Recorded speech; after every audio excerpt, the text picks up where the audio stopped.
on, guys? Nanu Garage here. Today I am showing you guys my Draggy that I just got. So if you don't know what a Draggy is, it's this device right here.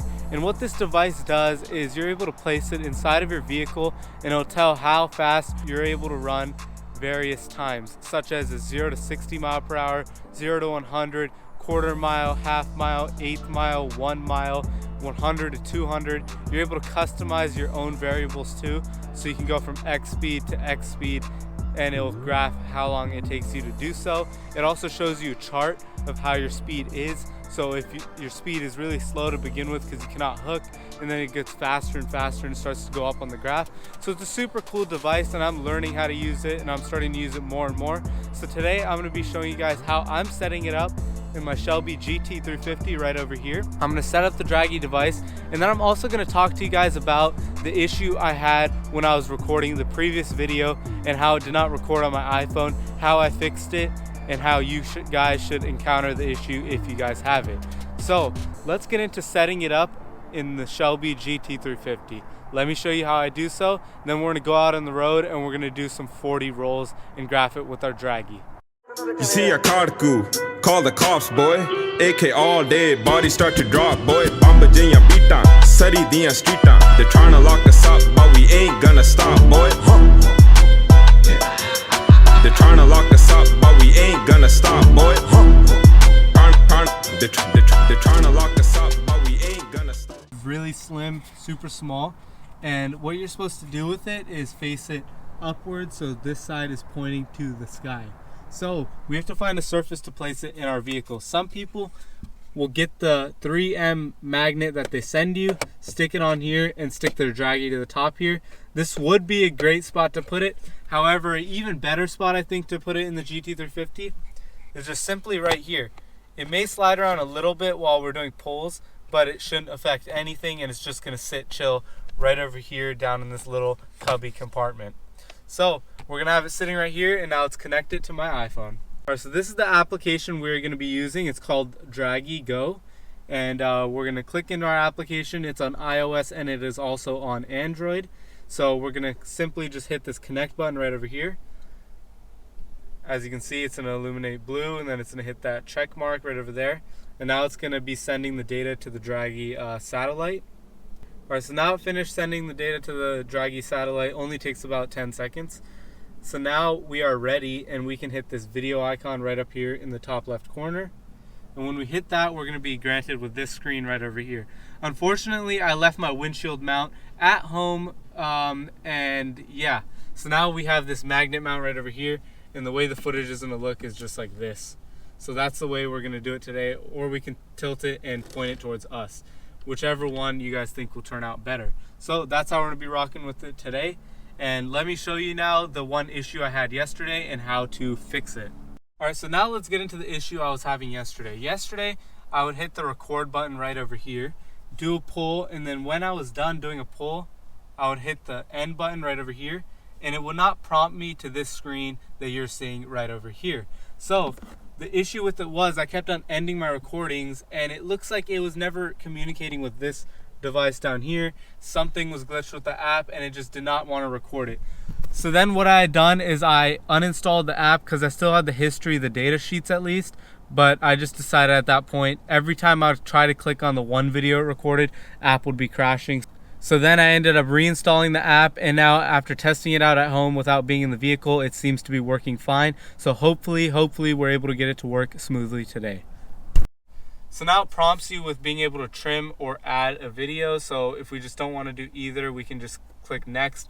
And then I added my two vehicles over here, Cadillac CTS-V and the Ford Shelby Gt350. So then I can just select this vehicle and I can hit export, I guess. So that's how it's gonna work. Next, export. I personally don't really like how you have to do this while driving between poles. I think that like really sucks, but I guess that's the way it's designed. That's the way you got to do it. The data does look super sick once it's done. So I'm gonna stop talking. Let's hit the road. Let's test it out, see how it goes. Let me know down below in the comment section after seeing it if you think a Draggy is worth it. I'm gonna be using this throughout the next few videos to see how much I like it, and I'll give you guys a review after long term on how I like this Draggy device. So let's get it. All right, so here we are inside of the vehicle, guys. As you can see, I was exited out of the app to check my GoPro to see if it was angled correctly. Just connected our Draggy just like that, sending satellite data to the Draggy. All right, so now that that's done, we're just gonna hit our video icon right up over here. Flip it.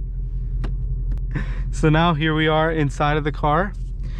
And we're gonna start headed out on a drive. We're gonna do 40 rolls. So I actually forgot, we're just gonna hit this plus button right down here. And what it's gonna do is we're gonna be able to add a custom roll. So we're gonna click on the add button right over there. So start 40 miles per hour and 80 miles per hour. Add another one, start 40 miles per hour, and we'll just put 100 miles per hour. We're gonna add another one, start will be 40 and will be 60. So we can look at all that data right over there. And now we're just gonna deselect the 0 to 30, 0 to 60, keep the 60 to 130, erase the 0 to 130 since we're doing no digs today. Erase the 100, we'll just keep 100 to 150 because it probably won't even turn on. 100 to 200 miles per hour, this car doesn't reach 200. 60 to 0, don't want to waste my brake pads. 1/8, we're not doing digs, so we're gonna turn off these. We'll actually just keep them on for the hell of it. Just turn off the mile and this one right over here. And then we got our custom modes right over here. And hit that, not the add button, we're just gonna hit that done button right up over here. So now we should be able to view that data when we are driving. So you can see custom modes all input inside of here. So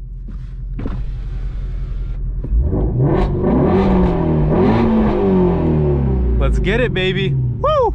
Also engine temps at 180. Just for those of you who are wondering. Hopefully this isn't too wobbly. I'm just gonna have my fingers crossed for now that it's just not gonna wobble and hit the shift knob. But yeah, here we go. I'm excited.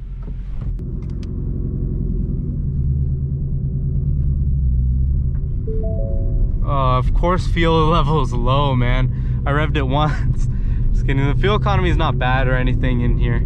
It's just when you drive it in a spirited manner, the fuel does go down, but it doesn't go down too badly, which is a great thing about the car.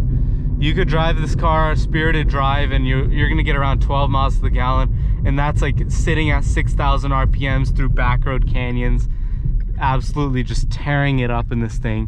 It's just such a beast, and it just loves it too.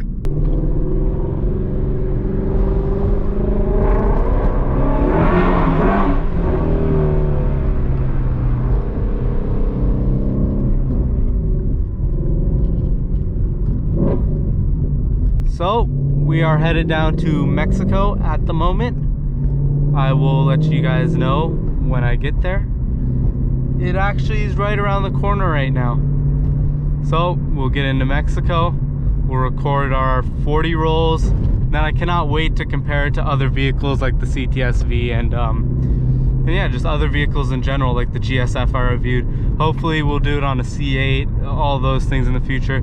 The C8, it does have a very fast 0 to 60 time. I'm just really curious how that car performs past the 60 mile per hour threshold.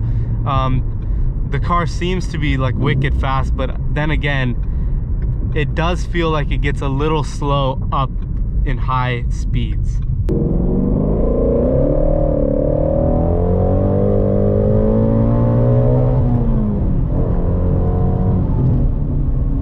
The car was cutting a lot of power right there. We weren't getting any traction really. The tires are still pretty cold.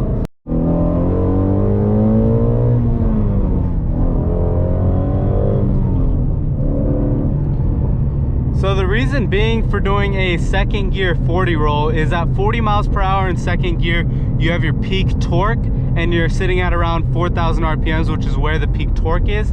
So that's why that's one of the best rolls you could do if you're roll racing someone. That's just the best performance spot for the Shelby Gt350.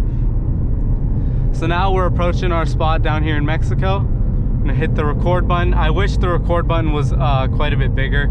Would have been a lot better if it was bigger. Let's downshift now.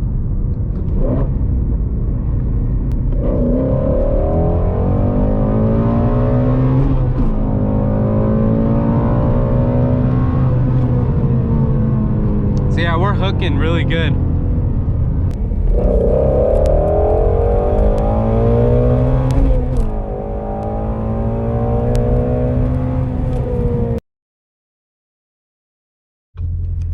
So it just takes longer than I would like it to. Like, I don't want to have to upload the videos on the spot, but I guess that's the way the Draggy wants to do it. Just upload it on the spot, do it on the spot. If I do end up liking the product, I'll probably stick the magnet up over here and slap it on permanently over there. Or not permanently, but like you can always take it off, but slap it on in a more permanent way than just putting it down here. Because I imagine right through here, it will get better reception for you. Ready, set. Oh shoot, we're not even going 40. All right, ready?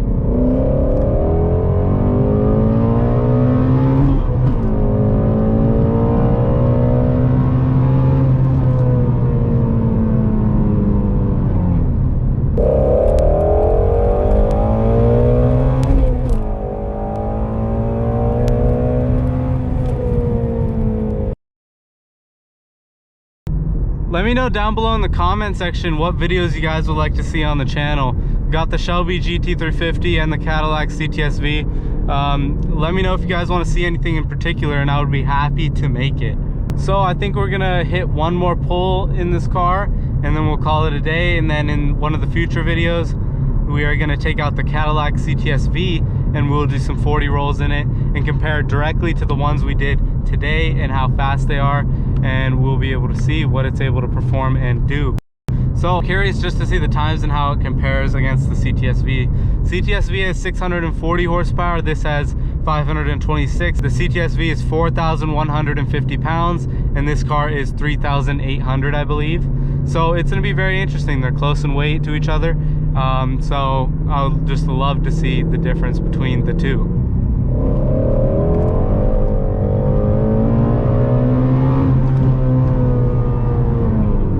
Well, we got no traction right there, so that was basically a waste of a pull right over there. But this car, I would say the Cadillac, as soon as you put your foot down and you get into that power, the car will just, it will allow it to kick its back end out, and then it'll catch and just grab really hard with the TC on and yank you with the seatbelt. This car, it cuts the power very slightly, so you don't even notice really that you're losing traction. So that's one thing I really do like about this car, because that's a very good thing on the track. You don't really want those interruptions where the seatbelt snatches you when you're on the track or on the back roads either. So this car never kicks out its back end. Traction and stability both do a very great job working with each other. So like, what can I say? This car is just, it's a very fantastic car. You guys know what time it is. It is tunnel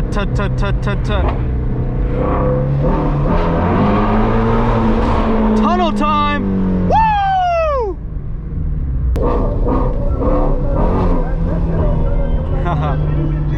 Alright guys, so this brings us to the end of today's YouTube video. If you guys enjoyed it, hit that like button. If you guys didn't like it, hit that dislike button. Please subscribe to my YouTube channel. It will really help me out a lot. We're on that road to 1,000 subscribers. I cannot wait to get monetized, and I cannot wait until we get there. The videos are going to keep on getting better and better. So with that said, please browse the channel. Please subscribe. Also hit that bell. Look forward to seeing all of you guys in the next video. You see a carku, call the cops, boy. AK all day, body start to drop, boy. Bomba jinya beataan, sari diyan streetaan. They're trying to lock us up, but we ain't gonna stop, boy. They're trying to lock us up, but we ain't gonna stop, boy. They're